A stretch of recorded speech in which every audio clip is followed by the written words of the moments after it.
Hi everyone, Tim from Digital FX here. New video regarding our updated RIP capabilities. In a previous life, we had to do everything via Photoshop. We used to get the logo, whether it be vector or bitmap, then take it into Photoshop. Then we have to create a white spot channel for our white areas going on a black shirt, etc, etc. But now we have, with the updated RIP, it gives us the ability to keep our vector files and also organize our white to go behind our colored areas.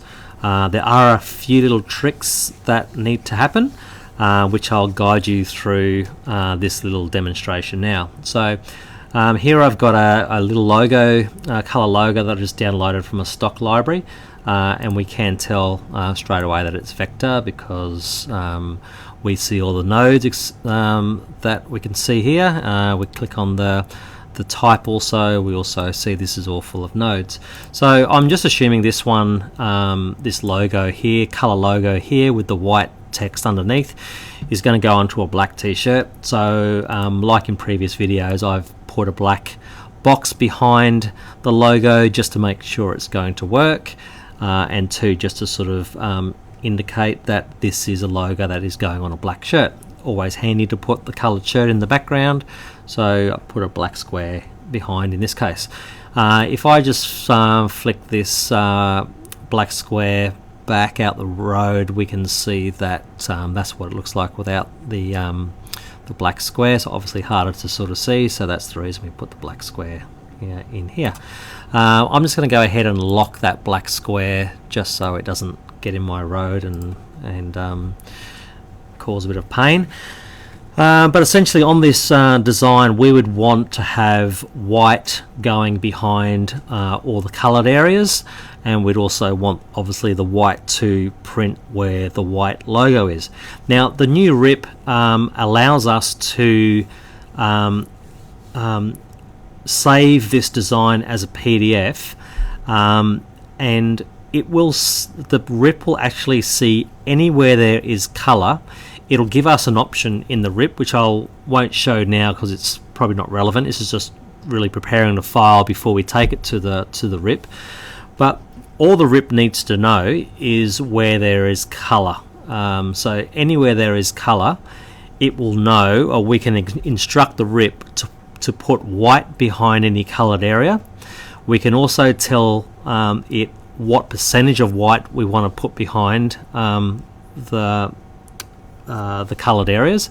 So when I say what percentage, we can decide we want it to be a solid 100% block out white, or we can also pare that back a little bit if we don't want the graphic to be so heavy. So we can, for instance, say if we wanted to, we could say run the white behind here at 70% strength, which would still be nice enough white to sort of make it look essentially what you see on screen.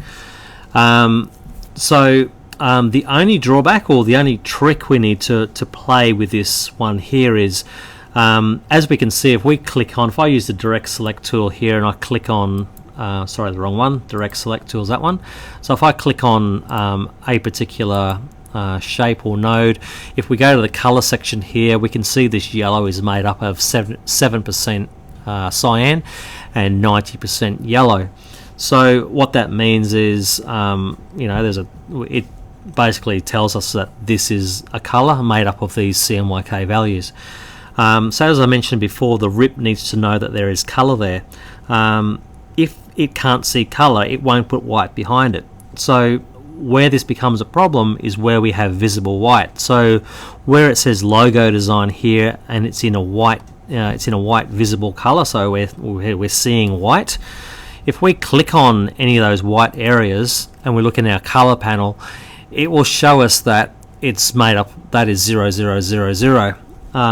So when we take this logo over to the RIP, it will definitely see all the colored areas, but it actually won't even see this because white is showing that it's made up of zero color. So it's looking for the CMYK channels. it's 0000, the RIP won't see it, so it won't put white behind there. So the real easy and simple trick is we will put a little bit of color behind where we see white. So we can physically just put in 1% for instance of blue and 1% of magenta. That's the combination I've been using. So what that means now is when we click on that one we've just selected, we can now see that that is now it's not white, pure white with 0 values. It's now showing that that white is 1% cyan, 1% magenta. So now when we save this logo, it will actually see that the white is not 000, it's 11. It sees it as a color, and so therefore it will put white behind that part of the logo design. So this is the only thing we have to do. We essentially just need to trick the RIP to understand that anything that we have as visible white in the document, we're actually going to just give it a small percentage of color so it recognizes that it is actually a color. So if I click on these other colors here, you'll see that they're all 0. So a quick way to select to do this very quick way, if we had a lot of white, especially in our design, if we just click on one of the elements that's 0000, we can then go up to the select menu. We can say same fill color, so that selects all the other colors in the document that are the same fill color. Obviously it didn't select this one because that's the one I've already changed. So it selected everything there that's white. I'm just going to go up to here and put 1% cyan, 1% magenta. So now that bottom logo is now made up of 1% logo. If I select any of those, you can now see that they are made up in fact of 1%, 1%. So from here we just go File, Save As, I'll just call it Logo Test. We save it as a PDF, and we hit Save to wherever we want to save it. And now we can just hit high quality print. We don't need to select anything else. It's now going to save that as a PDF. In fact, I've made a mistake here. I've got to take off the black background. So I'm going to unlock that. I'm now going to uncheck that. You can actually see, if I zoom in here also, that you can actually see a slight 1% cyan, but believe me, 1%, we won't see, the printer won't even be able to pick that up. So the printer won't print it, but the RIP will pick it up as a color and put the white behind it. So we need to now just resave this file. We're going to save it, this time without the white background, as a PDF.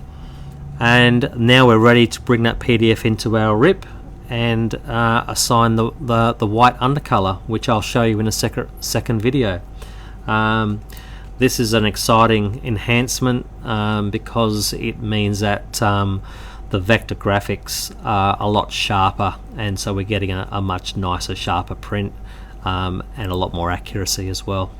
Hope you've enjoyed the video and hope it all makes sense. And if you've got any comments, please send us a email via our website, which is www.digitalfxmachinery.com.au.